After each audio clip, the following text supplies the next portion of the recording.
Hey, what's up mga kapatid? Welcome ulit sa ating bagong video reaction, review, commentary, opinion, criticism at kung ano-ano pa. Ito mga kapatid mula sa Shanghai Eye. No, ito mga Chinese channel to, mga tol, China channel to.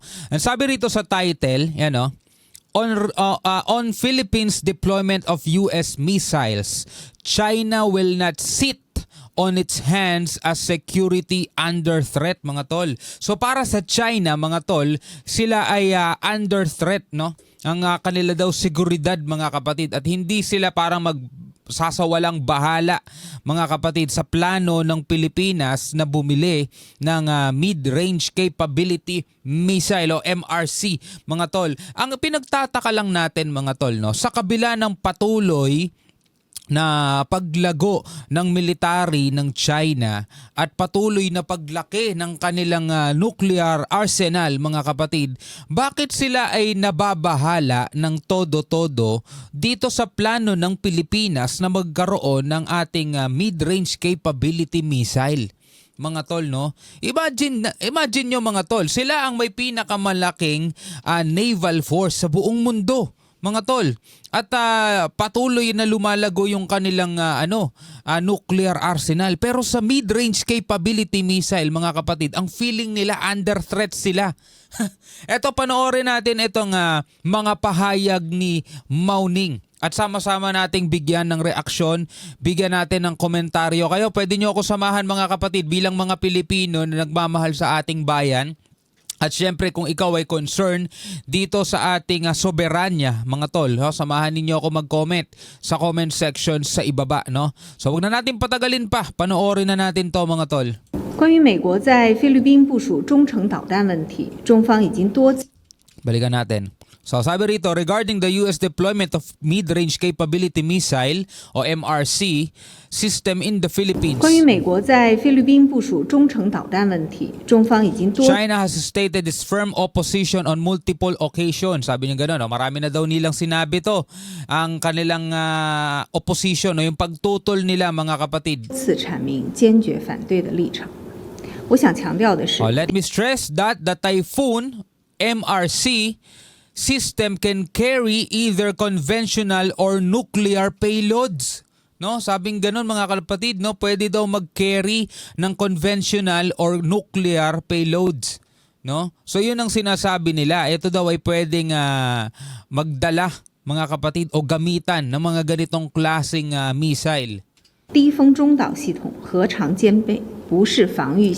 It is not defensive weapon. So pinapasinungalingan niya, mga tol, yung kiniklaim ng Pilipinas na etong pagbili natin ng MRC o yung mid-range capability missile ay para sa depensa ng Pilipinas. Hindi daw, mga tol, hindi daw to para sa depensa, but a strategic and offensive one, no?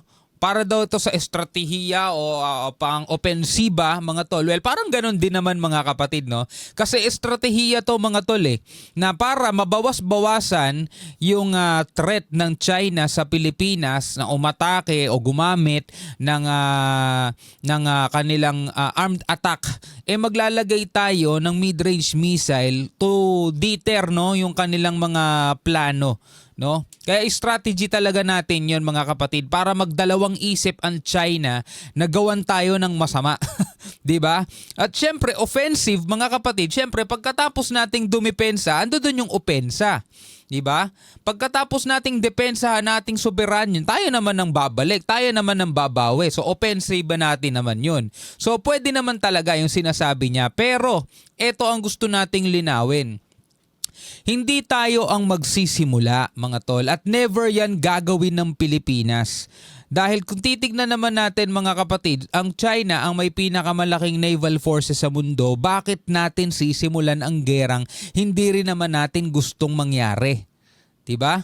So hindi tayo mangunguna, hindi tayo opensiba. Kaya kung iniisip ng China, eto pagbili natin ng ganito para bombahin agad sila, hindi mangyayari 'yon, mga tol. 'Di ba? Strategy natin 'yan para pigilan sila o para magkaroon sila ng pagdadalawang isip na 'wag tayong galawin. 性武器，而是战略性进攻性武器。菲方配合美方 The Philippines has worked with the US to bring in the Typhoon system. 引入低风，将自身安 It's placing its national security and defense in the hands of others. So inilalagay natin yung ating national security at depensa sa kamay ng iba. Sabing ganon mga tol.全和国防拱手于人，把地缘对抗 Introducing geopolitical confrontation and arms race into the region and posing substantive threat to regional peace and security, mga tol. 和军备竞赛风险引入域内，对地区和平安全构成实质性的 Talaga to si Mauning no? Palagay ko, bini-brainwash na lang din talaga yung mga mamamayan nila at saka kung sino man yung mga pro-China rito sa Pilipinas eh. 威胁。这样的行为就 Whose interest does this move serve? O kaninong interest daw ba talaga sino daw ba talaga ang makikinabang mga tol? 'Di ba? Sino ang makikinabang o sino ang totoong makikinabang, sabing ganon? 竟是基于谁的利益，又何谈独立外？ How could anyone believe this is independent foreign policy? Oh, mga tol, paano daw naniniwala ang marami na ito ay isang independent foreign policy? Ay naku po. 交，这是典型的 What the 害人 Philippines is 害 doing 己。 benefits no one. 菲方曾明确 The Philippines once clearly promised that it will not choose sides between major countries. O, nangako daw tayo na wala tayong papanigan at wala tayong pipiliin. 'Di ba? Wala naman talaga mga tol. Pero mga kapatid, hindi naman ibig sabihin nun magiging tawag dito yung, alam mo yun, no man is an island. Parang hindi naman tayo magiging gano'n, na ibig sabihin wala tayong papapasukin na kahit sino mang bansa na magbibigay sa atin ng tulong, 'di ba? Hindi gano'n mga tol. Ang totoo, kaya tayo ngayon lumalapit sa Amerika at kaya tayo ngayon nakikipag-alyansa sa Amerika, hindi naman ito bago eh. Yan, gusto ko lang linawin sa mga hindi pa aware. Yung kasunduan ng Amerika at saka ng Pilipinas, mga tol, yung Mutual Defense Treaty natin, noon pa yan, 1950s pa yan mga tol, 50s pa yon. Hindi yan bagong kasunduan ni Ferdinand Marcos at saka ni Biden. Hindi yan bagong kasunduan. 'Di ba? Meron talaga tayong Mutual Defense Treaty noon pa. Okay? So tayo, nakipagkasundo na rin tayo sa China, mga kapatid, ng mahaba ng panahon. Etong nakaraang administrasyon, tropa natin ng China. In fact, mga kapatid, sila rin daw ang nagpadala ayon kay Senator Robin Padilla, di ba? Ang China lang daw ang bukod tanging nagpadala sa atin ng mga tulong nung panahon ng Marawi. Yun ang sabi, nagpadala ng mga armas sa atin. So kinikilala naman natin yung pagtulong nila. Pero sila rin mismo mga tol ang nagtutulak sa atin palayo. Bakit? Paano ba naman? Bombahin ba naman nila ng water cannon paulit-ulit yung mga barko natin eh? Banggain ba naman yung mga barko natin at butasin ba naman yung mga barko natin? So kanino tayo lalapit?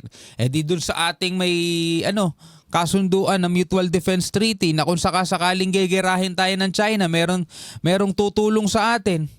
O, di ba?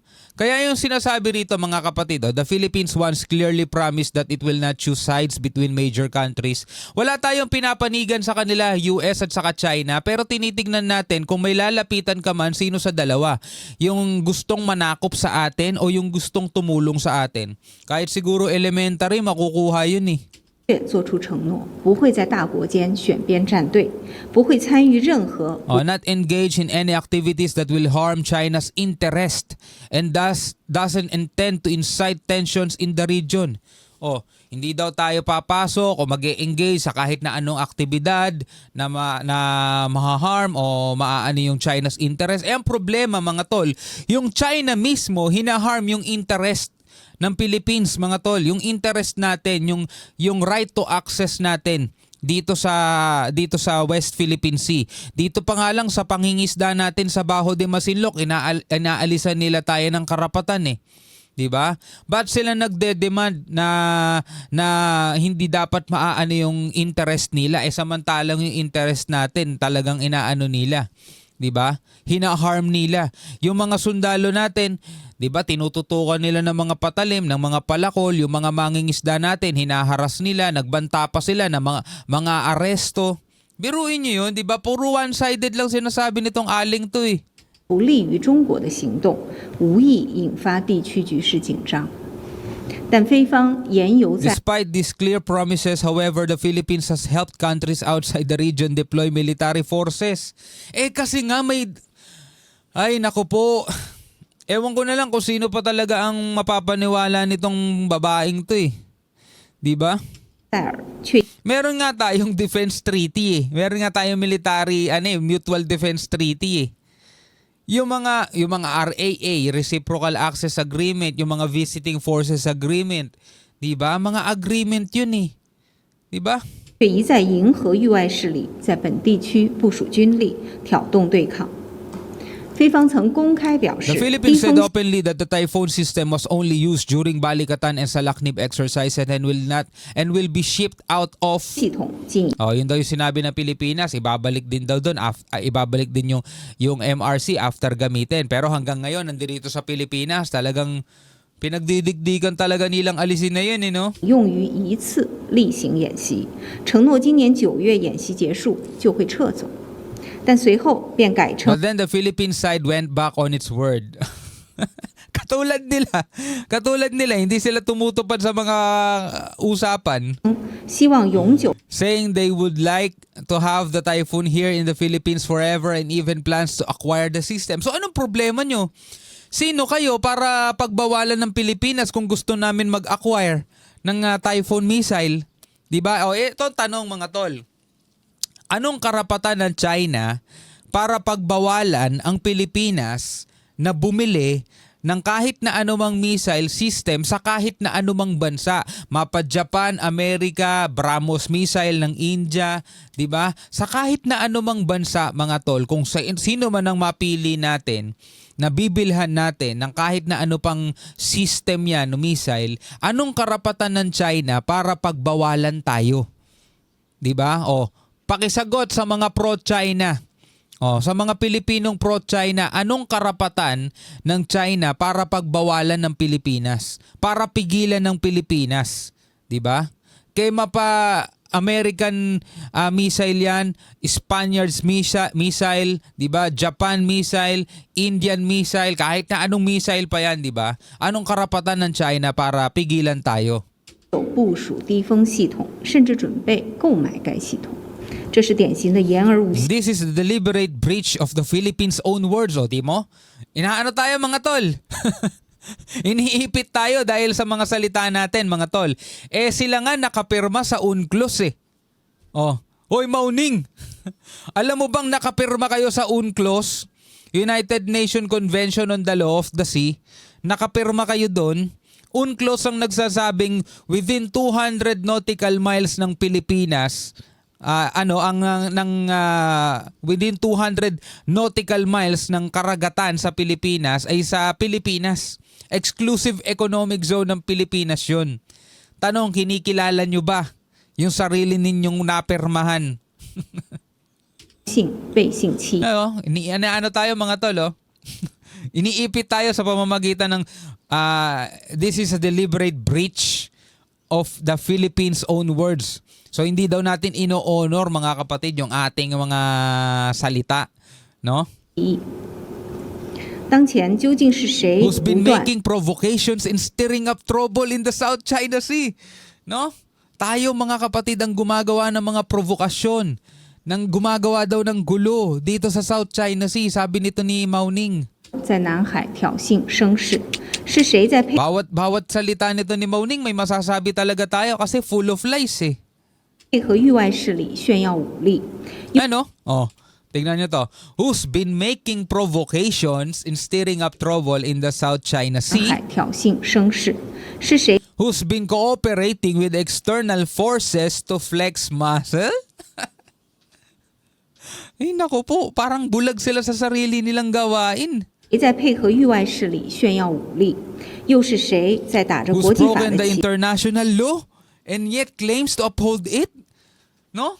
Nilalabag daw natin, mga tol, yung international law.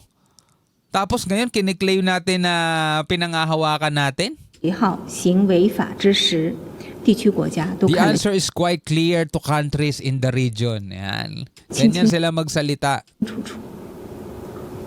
我们再次奉劝菲方， We once again urge the Philippines to bear in mind that the only right way to safeguard national security 维护本国安全的唯一正确选择是坚持 is to uphold strategic independence, good neighborliness, and friendship and peaceful development. Oh, 'di ba? Kailangan daw natin ng strategic independence, wag na daw tayong humingi pa ng tulong sa kahit na sino mang bansa. Good neighborliness, maging mabuting kapitbahay daw tayo, maging mabuting kaibigan sa Biruin mo mga tol sa loob ng ating exclusive economic zone mga kapatid, ilang beses na tayong winater cannon na to ng bansang to mga kapatid ng China. Tanong, pumalag ba ang Pilipinas? Kumbaga sa magkaibigan, sinasabunutan ka na ng kaibigan mo pero hindi ka pa rin pumapalag. Sinisipa-sipa ka na mga tol. Water cannon ka na, hindi tayo pumapalag. Tapos ngayon sasabihin nila mga tol, tayo daw dapat maging mabuting kaibigan sa kanila. Anak na butik naman yan, no? 战略自主，坚持睦邻友好，坚持和平发展。我们再次敦 We once again call on the Philippines to heed the call of regional countries, quickly pull out the missile system as publicly pledged. No? So ngayon, nananawagan ng China mga tol, na tuparin daw natin ang ating sinabi na aalisin natin mga kapatid yung Typhoon missile na to dito sa ating bansa. Paano yan, Mauning? Bibili na nga ang Pilipinas eh. Balak na nga ng Pilipinas mag-acquire eh. 敦促菲方正视地区各国的呼声，履行此前公开承诺，尽快撤走中导系统，不要一错 And stop aggravating its wrongful act. My goodness. 再错。菲方个别人士应当端 Some individuals in the Philippines need to correct their understanding, reflect on their own words and deeds. 正认识，反躬自省，不要在上 And stop inverting the truth. Oh, putya, tayo pa talaga nagbabaliktad ng katotohanan. Pretending to be the victim. Nga tol, tingnan mo Tigilan na daw natin mga kapatid ang pagbabaliktad sa katotohanan at magpanggap na tayo ang biktima. 面颠倒是非、倒打一耙的拙劣戏码。我们正 Our message to the Philippines, China will not sit on its hands when its security interests are in danger or under threat. Mga tol, so hindi sila magsasawalang bahala mga tol. 告菲方，中方绝不会坐视自身安全利益受到危害或威胁。如果菲方 The Philippines will be hurting its own interests if it keeps refusing to change course. Oy China, mahiya naman kayo sa international law, mahiya naman kayo sa UNCLOS. Mahiya naman kayo sa arbitral ruling. 一意孤行，必将搬起石头砸自己的脚。 Anyway mga kapatid, bilang isang Pilipino, ano masasabi nyo rito? Marami na ako na i-comment, marami na ako nasabing opinion, marami na ako nasabing reaction mga tol. Bilang mga Pilipino, ano masasabi nyo? Comment na lamang kayo sa ibaba. Hanggang sa muli, ako nga pala si Shobal D. Peace out.